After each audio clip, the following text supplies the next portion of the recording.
veut célébrer son nom. On veut réaliser qu'il est tout puissant. Amen. Et qu'importe tes problèmes, il est au-dessus de tout. De tout puissant, quand mon cœur considère tout l'univers créé par ton pouvoir, le ciel d'azur, les éclairs, le tonnerre, le clair matin ou les ombres du soir, de tout mon être alors s'élève un chant de tout puissant, que tu es grand, de tout mon être alors s'élève un chant de tout puissant, que tu es grand.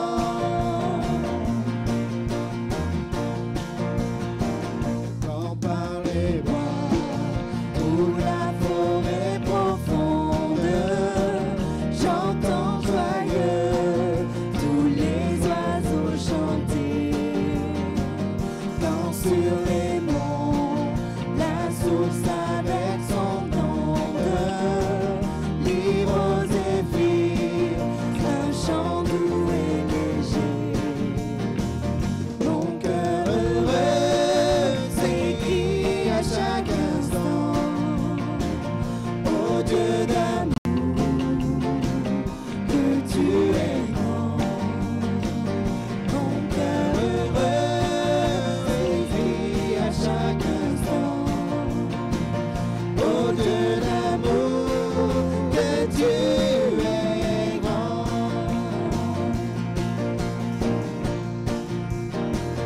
Mais quand je songe au sublime mystère qu'un Dieu si grand a pu penser à moi, que son cher Fils est devenu mon frère et que je suis héritier du grand roi. Alors mon cœur dit la nuit le jour que tu es bon, ô Dieu d'amour. Alors mon cœur dit la nuit le jour que tu es bon, ô Dieu d'amour.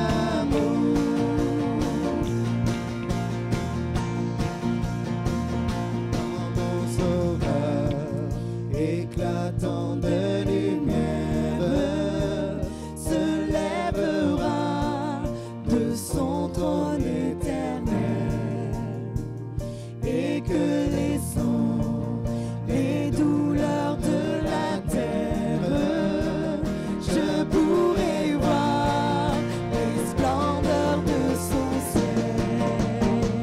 Je redirai dans son divin séjour, rien n'est plus grand que ton amour. Je redirai dans son divin séjour, rien n'est plus grand que ton amour. Rien n'est plus grand que ton amour. Alléluia. J'aimerais ouvrir la parole de Dieu avec vous sans tarder dans l'épître de Paul aux Romains, au chapitre 5, et nous allons lire le verset 10 dans un premier temps. Car si, lorsque nous étions ennemis, nous avons été réconciliés avec Dieu par la mort de son Fils, à plus forte raison, étant réconciliés, serons-nous sauvés par sa vie. Alléluia. Ce verset est fameux comme toute la parole de Dieu. Il est merveilleux en ce que nous étions ennemis. Nous étions ennemis, Jésus dira, celui qui n'est pas avec moi est contre moi. Et quand bien même nous pourrions dire, mais moi je ne connais pas Jésus, Jésus c'est, je le laisse aux autres, moi j'ai ma vie, je mène ma vie. Jésus dira, si tu n'es pas avec moi, tu es contre moi. Pourquoi? Parce que lui, dans son amour, est venu accomplir quelque chose d'extraordinaire. Alors, je reviens à ce texte, il est parlé, nous avons été réconciliés avec Dieu par la mort de son Fils. Qui est Dieu à la lumière de la parole de Dieu? Dieu est éternel, Dieu est puissant, Dieu est ineffable, Dieu est infini, il est l'alpha, l'oméga. Dieu tient l'univers dans sa main, et pas simplement l'univers physique, dont les hommes ne sont qu'au balbutiement de découvrir les fins fonds de cet univers par hypothèse, supposition, mais il est aussi le Dieu qui tient l'univers invisible, car les choses visibles viennent des choses invisibles. Et ce que nous voyons, parfois, est un trompe-l'œil, car il y a la façade et puis il y a les humeurs. Il y a ce qui se passe au fond du cœur, il y a l'état d'esprit, il y a l'ambiance, mais plus encore, il y a aussi les esprits, les mauvais esprits. Il y a des puissances infernales, il y a des choses qui existent, elles sont là. Et voici, Dieu est au-dessus de toutes ces choses. Et si l'ennemi de nos âmes, le diable, l'usurpateur, le menteur, Satan, si vous voulez, avec ses milliards de démons, est fort puissant par ses cohortes, fort puissant, pouvant régir des hommes et des femmes, les tenir comme bon lui semble, au-dessus, il y a quand même Dieu, et Dieu, peut dire à un moment, ça suffit, on ne va pas plus loin, il y a une limite. Dieu est tout puissant, Dieu est éternel, il est celui qui peut tout. Et pourtant, et j'ai employé cette expression et je la réemploie à bon escient, et pourtant, pardonnez-moi du peu, Dieu n'a pas trouvé d'autre solution que de venir par la personne de son propre Fils jusque vers nous pour mourir sur le bois de la croix. Pas d'autre solution. Pour quelle raison? Le bois de la croix, ce n'est pas simplement un étendard de référence des chrétiens comme d'autres auraient le croissant. Mais la croix, c'est le lieu de supplice, le lieu de la honte qui était réservé aux rebuts de la société, aux parias de la société, aux coupables avérés. Ils étaient, ces hommes, amenés à vivre une mort atroce par des souffrances, mais plus que physiques, au sens qu'ils étaient là, déshabillés sur le bois de la croix, et toute la foule pouvait les voir, enfants comme aînés. Et tout le monde pouvait surenchérir sur la manière dont ils allaient mourir. Ils finissaient même pas comme des chiens, rien. Et Dieu, dans son amour, a laissé son Fils venir mourir à la croix. Venir mourir à la croix pour aller nous chercher, car c'est en fait là, dans l'état dans lequel nous étions, il est allé nous chercher dans le fond du tréfonds de ce qui sent mauvais. Et je vais le dire autrement, comme il est écrit dans la parole de Dieu, ce qui pue. Je ne suis pas impoli, je ne suis pas vulgaire. J'emploie juste le mot qu'il faut. Les immondices, ce qui est infect, insupportable, qu'on ne peut même pas sentir. Et quand il est écrit dans la parole de Dieu, sentez votre misère, la traduction est soft. Mais littéralement, sentez ce qui sent de manière pestilentielle, insupportable, agressif. Ça sent la mort, une mort atroce qui pénètre partout. Et c'est l'état de notre péché. Nous sommes nés avec une tare. Cette tare, elle s'adresse à tous les hommes de toutes les races, hommes et femmes de toutes les races, de tous les peuples, de toutes les nations, de tout temps. Ça s'appelle le péché. Je ne peux me sauver par moi-même. Quand bien même j'ajouterai 1001 bonnes actions, quand bien même je donnerai ma vie pour sauver un maximum de personnes, je ne peux combler ce vide qui est au fond de mon cœur. Je ne peux effacer cette dette. Et Dieu qui tient l'univers dans sa main, l'univers physique comme spirituel, n'a pas trouvé d'autre solution. Pardonnez-moi encore de cette expression, elle peut être agressive, mais il n'a pas d'autre solution que de laisser son Fils mourir sur le bois infâme, innommable, inacceptable. Lui l'innocent, lui le tout-puissant, lui le créateur, celui par qui tout a été créé et pour qui tout a été créé, car il est présenté comme tel, notre Sauveur et Seigneur Jésus-Christ, vivant de toute éternité.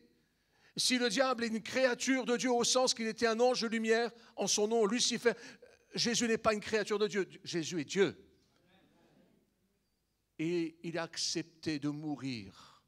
Lui, le principe même de la vie, a accepté de ne plus être le principe même de la vie. Il a donné toute son identité, toute sa nature, toute sa puissance, toute son autorité, parce qu'il n'y avait pas d'autre solution que pour aller nous chercher là, au tréfonds de ce qu'il y a de plus profond, dans ce qui est mauvais, notre péché. Quand bien même nous pourrions nous parfumer de bonnes œuvres, quand bien même nous pourrions avoir des idéaux les plus honorables, mais rien ne peut effacer ce vide sidéral qu'il y a dans notre cœur. Et c'est ce que nous avons lu. Nous avons été réconciliés avec Dieu par la mort de son Fils. Par la mort de son Fils. Quand nous fêtons Pâques, pas simplement donc, comme la chrétienté dans le monde la peut le fêter aujourd'hui en disant « Ah oui, il faut peut-être penser que Jésus-Christ est mort, alors on va fêter Pâques pour avoir la bénédiction, la baraka pour toute l'année. » Ça s'appelle de la religion et de l'idolâtrie.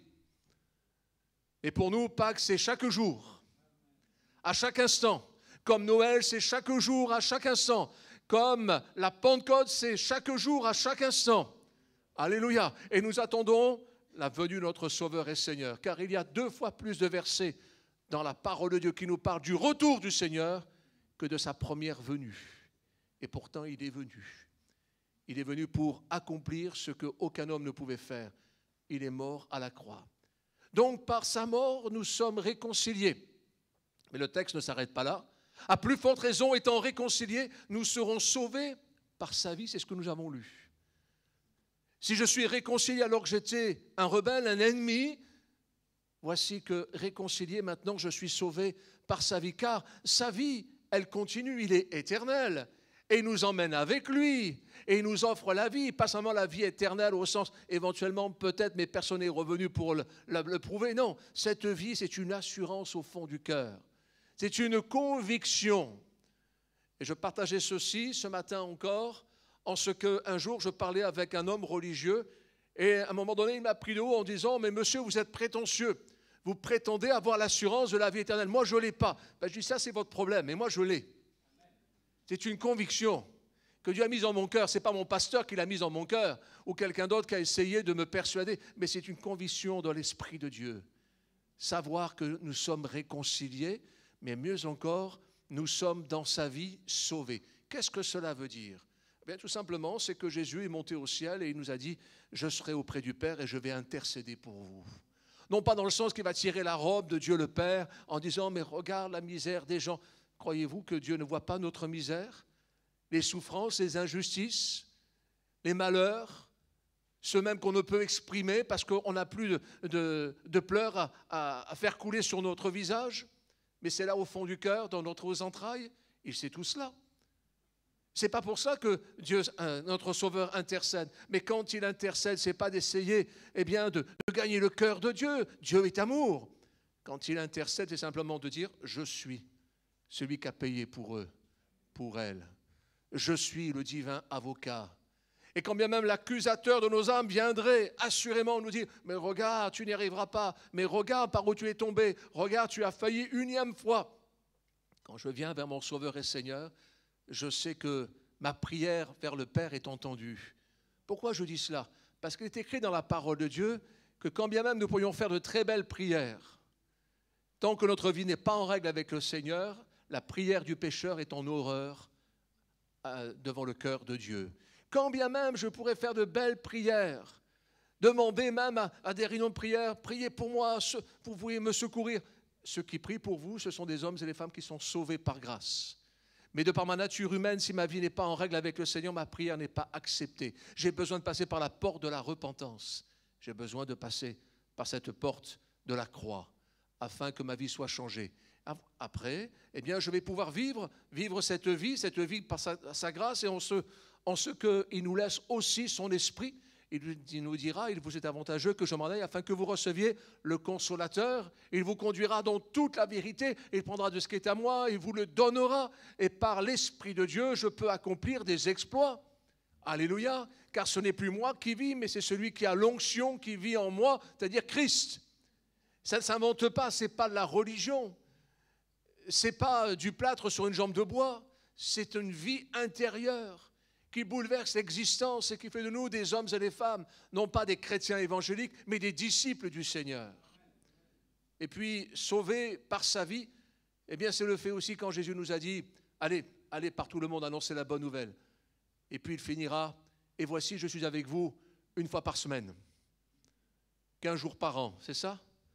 Je suis avec vous tous les jours, jusqu'à la fin du monde. Certains pourraient penser, oui, mais il y a des temps et des circonstances, aujourd'hui c'est difficile, jusqu'à la fin du monde. même si ce monde parfois peut être bien mal. Et pourtant, nous sommes dans un pays où nous n'avons pas du tout à nous plaindre en comparaison à d'autres contrées, sous d'autres latitudes, où être enfant de Dieu, c'est risquer sa vie avant la fin, moins avant la tombée du crépuscule. Mais on s'accroche au Seigneur, on vit pour lui. Après cette longue introduction, je lirai quand même 2 Corinthiens chapitre 5 verset 20. Nous faisons donc les fonctions d'ambassadeurs pour Christ, comme si Dieu exhortait par nous, nous vous en supplions au nom de Christ, soyez réconciliés avec Dieu. Je dis ce verset parce que la suite qui en découle, qui coule de source, eh bien coule de source si nous venons à la source. Et la source, c'est d'être réconciliés avec Dieu par Jésus-Christ. Et nous faisons les fonctions d'ambassadeurs. Nous voulons vous parler à votre cœur, frapper à la porte de votre cœur. Nous ne sommes pas supérieurs à vous, nous étions comme vous, et peut-être même pire encore. Mais voici, le Seigneur est venu nous réconcilier avec Dieu le Père. C'est une supplique. Nous vous en supplions, afin que ce qui va suivre, ce que l'on va développer maintenant, ait un sens, non pas de la théorie théologique, mais que ce soit quelque chose de frais, d'heureux dans notre existence. Romains, chapitre 5, verset 9. À plus forte raison donc, maintenant que nous sommes justifiés par son sang, serons-nous sauvés par lui de la colère. Alléluia. Dieu est amour, mais Dieu est amour, c'est une grande éponge et il ramasse tout sur la table. Alors pourquoi Jésus est mort à la croix? Il est mort parce que Dieu est juste, Dieu est saint, Dieu est unique. Dieu a le droit d'être jaloux et ce n'est pas un défaut. C'est son droit car tout lui appartient. À partir de là, d'un instant que je prends un bout de ma vie en disant ça c'est à moi, je vole Dieu car Dieu est le Créateur. Il est le divin potier, moi je suis qu'un petit vase. Et le vase ne peut pas se changer, mais le potier peut me changer. Que son nom soit béni. Alors je ne veux pas tomber sous sa colère. La colère de Dieu, elle s'est révélée à la croix, en ce que Jésus est mort, a porté sur lui notre péché pour que nous puissions être réconciliés avec notre Père. Romains chapitre 5, verset 8, c'était le verset d'introduction pour ce temps de prière. Mais Dieu prouve son amour envers nous en ce que lorsque nous étions encore des pécheurs, Christ est mort, il est mort pour nous. Nous étions des pécheurs. Nous n'en valions pas la peine, nous ne valons pas la peine de par notre nature humaine. Nous n'étions que des vapeurs qui passent. Et quand on pense à la vapeur, souvent je pense à la vapeur, vous savez, celle qui sort de la cocotte minute. Les vieilles cocottes minutes, vous savez, hein, et on sent une bonne odeur. Mais ce n'est pas cette odeur-là. Hein. Cette vapeur-là, c'est la vapeur du pourri. Ce qui sent mauvais. Ce qui est pestilentiel, ce qui vous rentre même dans les viscères. Même quand vous partez, 2 ou 3 jours après, vous avez toujours cette odeur sur vous. Ça sent mauvais, c'est le péché. Eh bien, de vapeur que nous étions, il fait de nous des fils et des filles de Dieu. Des pierres précieuses, il n'y a aucune mesure de comparaison. Il fait de nous une nouvelle personne, une nouvelle création. Alléluia. Nous sommes à lui. Alors je ne veux pas tergiverser, mais je veux venir vers lui et me dire oui, lorsque nous étions encore pécheurs, Christ est mort pour nous. À combien plus forte raison maintenant, je veux vivre pour lui. Romains chapitre 5, verset 1er, étant donc justifiés par la foi, nous avons la paix avec Dieu par notre Seigneur Jésus-Christ. Oh, quel beau verset, c'est formidable. Justifiés par la foi, en effet, c'est par la foi, pas par des bonnes œuvres, car c'est par la foi que nous pouvons être sauvés. Car si c'était par les œuvres, nous serions des orgueilleux. Et Éphésiens 2, verset 8 nous dit que c'est par la foi, afin que personne ne se glorifie. Alors oui, par la foi c'est s'abandonner, c'est se réfugier, c'est faire confiance. Et cette foi nous amène à la paix de Dieu qui surpasse toute intelligence. On pourrait s'en arrêter là et dire oui, on a compris le verset. Mais moi j'aime le verset, vous savez, les textes de la parole de Dieu, bien que ce soit une traduction, mais les exégètes qui ont traduit, selon les langues, ont essayé d'être au plus près du texte originel. Et j'aime la parole de Dieu, comme vous savez, comme une équation mathématique. C'est très simple. Ceci engendre cela et de cela en découle autre chose. Le texte nous dit, nous avons la paix avec Dieu par notre Seigneur Jésus-Christ. Voilà la condition. Jésus, celui qui a reçu l'Esprit, Jésus-Christ, mais qui est aussi notre Seigneur. Si Jésus n'est pas notre Seigneur, si Jésus-Christ, celui qui conduit notre vie par son Esprit, n'est pas notre Seigneur, la paix de Dieu, c'est de la théorie. C'est rien. C'est de la religion, c'est de la parole, c'est de la pommade, mais c'est rien d'autre. Je veux vivre autre chose, je veux vivre cette paix qui surpasse toute intelligence au-delà de l'épreuve par laquelle je passe. Je peux être dans l'effroi, dans la souffrance, dans l'inquiétude pour mon présent et mon devenir. Et pourtant, la paix qui surpasse mon intelligence, ma compréhension, m'envahit. Et je sais qu'il est là, je sais qu'il me garde, je sais qu'il me porte. Je suis un enfant de Dieu. Avant, j'étais une vapeur qui passe, une mauvaise odeur et qui disparaît pour toujours. Maintenant, je suis un fils, une fille de Dieu. Je suis Jean de sa maison. Nous sommes et nous deviendrons, mieux encore, eh bien, une race, un sacerdoce royal, une race élue, un sacerdoce royal, nous dira la lettre aux Hébreux. Romains chapitre 5, verset 2, à qui nous devons d'avoir eu par la foi accès à cette grâce dans laquelle nous demeurons fermes et nous nous glorifions dans l'espérance de la gloire de Dieu. On a chanté tout à l'heure que nous voulons rendre gloire à Dieu. Alors on veut rendre gloire à Dieu, mais qui sommes-nous pour rendre gloire à Dieu? On n'est pas grand-chose. Tout à l'heure on disait des vapeurs qui passent. Certains diront, mais on est des petits mignons qui fument. Non, nous sommes pour la gloire de Dieu, nous sommes à la gloire de Dieu, nous-mêmes, de ceux et de celles qui sont vainqueurs. Et nous pouvons nous glorifier dans l'espérance de la gloire de Dieu. Alléluia.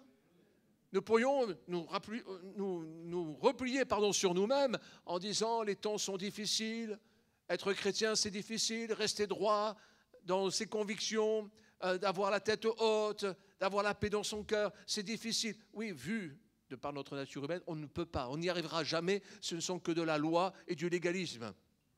Mais par son esprit, il habite en nous, il nous donne de l'espérance glorieuse. Et nous savons que quoi qu'il nous en coûte, il est glorieux et il nous amène cette gloire pour que nous la vivions nous aussi, afin que nous demeurions fermes. En d'autres termes, nous pourrions dire droit dans nos bottes.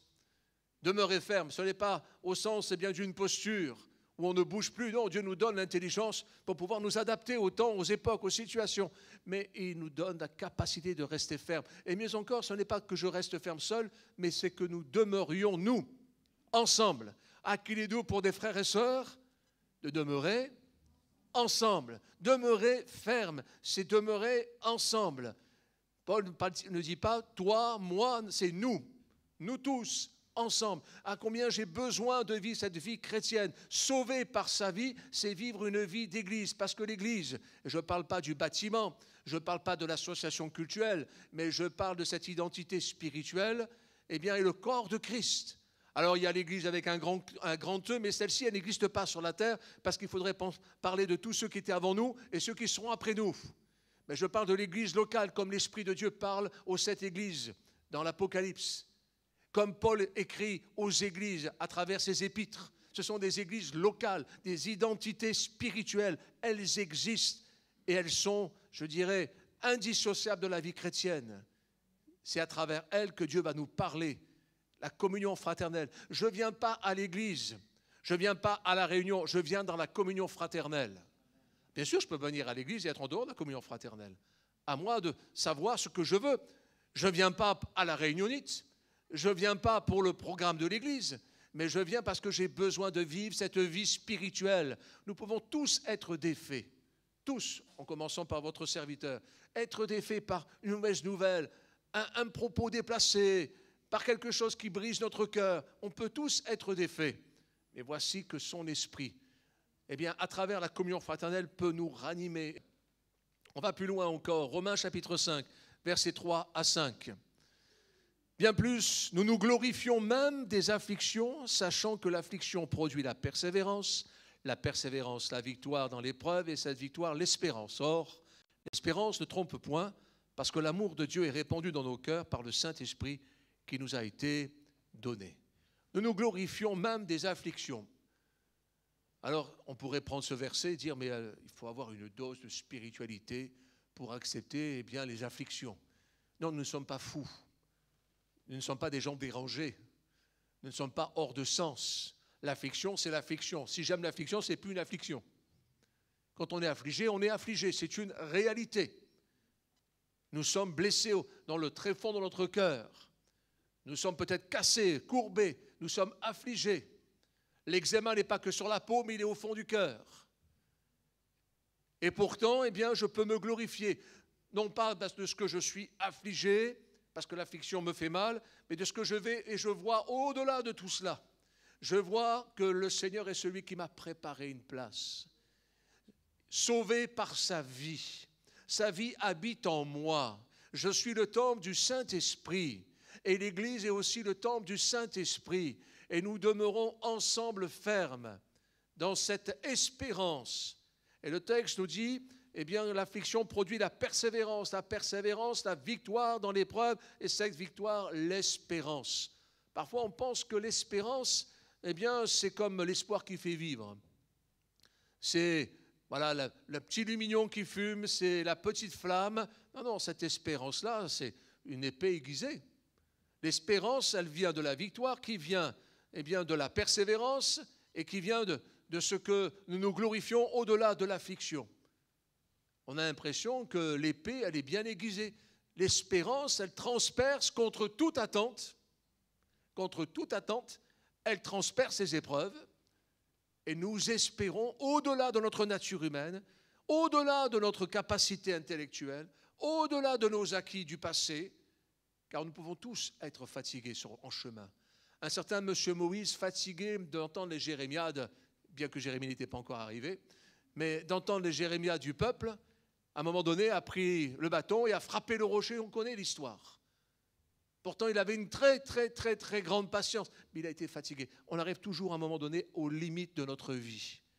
Et c'est là que le Seigneur prend le relais. C'est là qu'il prend le relais. Quand je ne suis plus rien, c'est là qu'il devient grand dans ma vie, dans mon existence.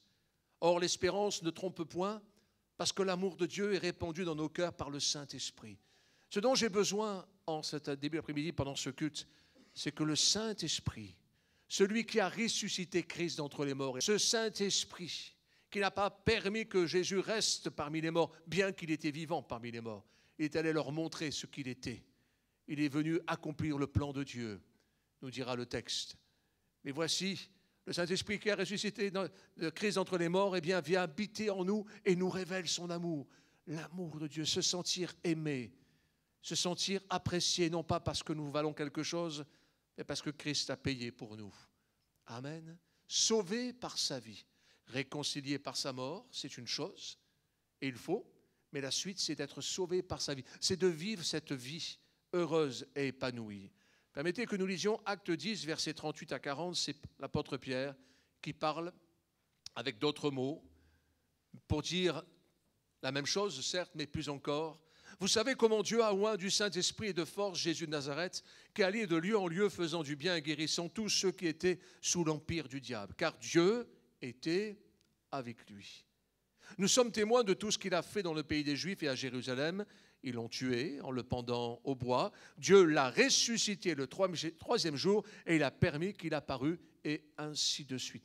Car Dieu était avec lui. C'est le point d'orgue de ce verset. La clé de la solution. Dieu était avec lui. Parce que Dieu était avec lui, eh bien, il a arrêté la puissance du diable, l'empire du diable. Il est le vainqueur. Mais Dieu est avec lui, c'est aussi, il a été pendu au bois de la croix. Dieu est avec lui. Parfois on dit grâce au Seigneur, alléluia, grâce au Seigneur, mais parfois dans notre langue française on peut dire autrement, à cause du Seigneur. À cause. Grâce à lui, mais à cause de lui. Il y a un prix à payer. Mais quand bien même lui a payé l'insupportable, l'innommable, le bois de la croix, la plus grande injustice et en même temps justice de Dieu, eh bien voici, Dieu l'a ressuscité le troisième jour et il a permis qu'il apparût et ainsi aux apôtres et ainsi de suite et qu'il se révèle aussi à notre cœur. Dieu a oint du Saint-Esprit et de force Jésus. À combien plus forte raison nous voulons être sauvés par sa vie, nous avons besoin d'être remplis du Saint-Esprit. Et fêter Pâques, ce n'est pas de manger que des chocolats, hein, ou de manger l'agneau pascal, hein. C'est fort bon, c'est très bien, il n'y a pas de problème. Mais fêter Pâques, c'est plus que cela, bien sûr. Fêter Pâques, c'est pas seulement venir au culte, parce que voilà, une fois par an, il ne faut pas oublier que Dieu est là au rendez-vous, je suis un chrétien, je dois être là. Fêter Pâques, c'est dire, Seigneur, tu es ressuscité, tout ton message, toutes les promesses de l'Ancienne Alliance, tout ce que les 4 évangiles nous parlent des miracles accomplis, des délivrances, du secours, des paroles des femmes, tout est accompli à la croix et tout est révélé par ta résurrection. S'il n'y avait pas la résurrection du Seigneur, il n'y aurait pas d'évangile. Nous serions les hommes les plus malheureux de la terre, mais il est vivant. Il est vivant pour nous, en nous, et il nous laisse son esprit. Il vous est avantageux que je m'en aille afin que vous receviez le Consolateur. Faites tes Pâques être remplis aussi du Saint-Esprit. Pas juste une fiole, un peu de parfum, mais être rempli en nous, à l'intérieur, partout, comme le souverain sacrificateur était imbibé de plusieurs dizaines de litres d'huile.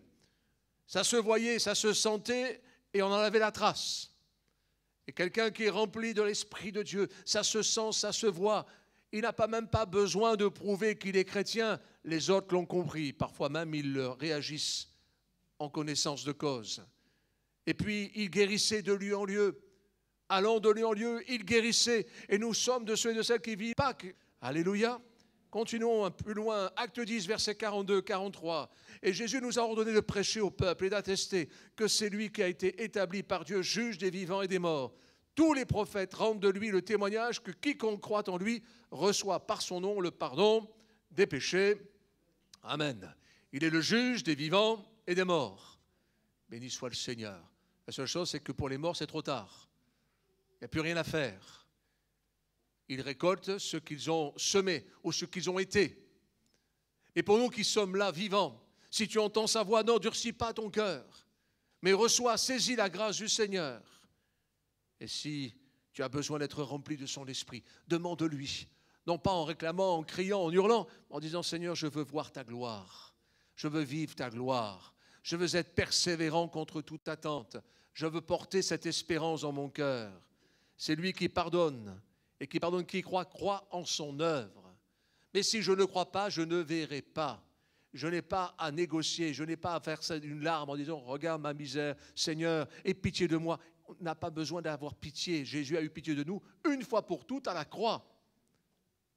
Alléluia. C'est là que tout son amour s'est révélé. Et ce n'est pas parce que je vais pleurer 1001 fois qu'enfin je vais incliner son cœur. Ça y est, c'est fait. Je n'ai pas besoin de lui demander de descendre. Il est venu.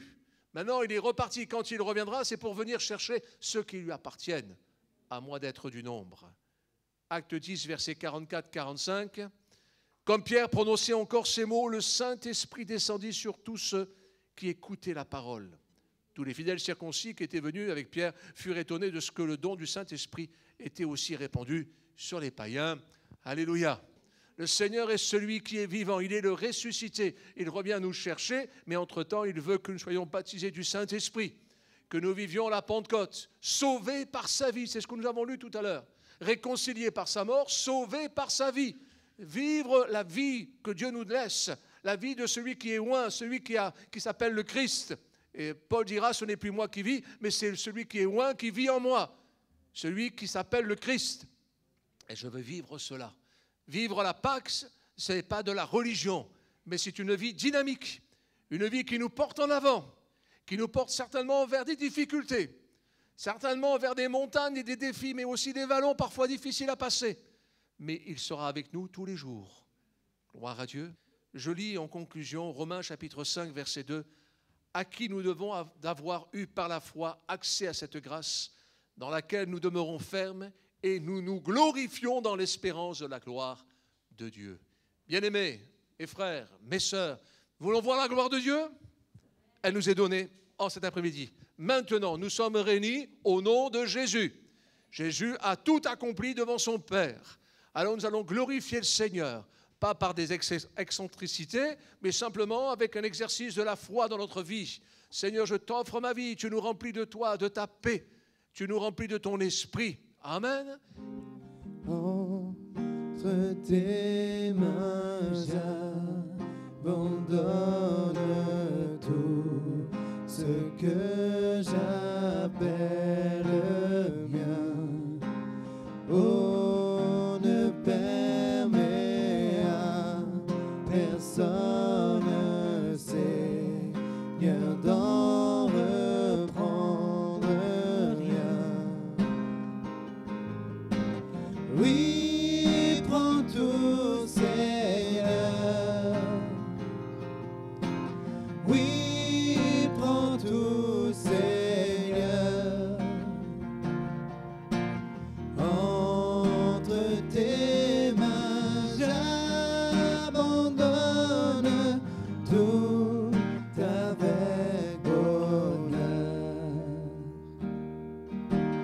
Je n'ai pas peur de te suivre sur le chemin de la croix, car c'est pour toi que je veux vivre.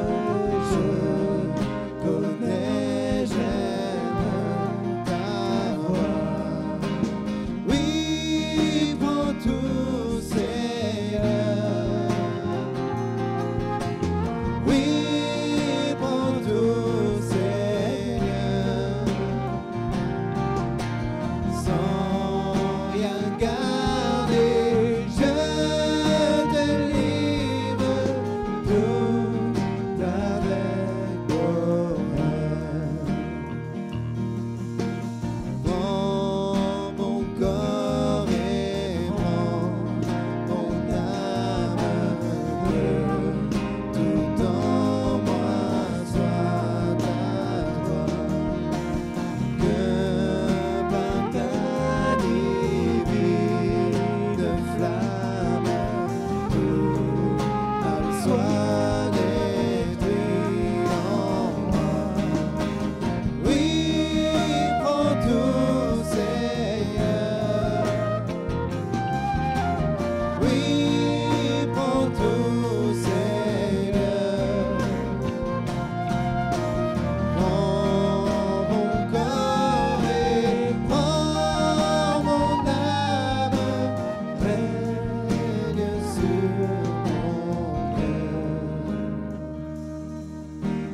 Oui, prends tout, Seigneur.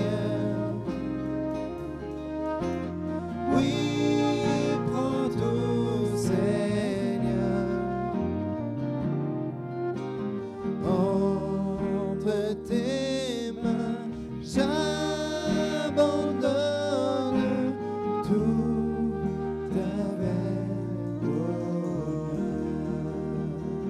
Seigneur, nous voici.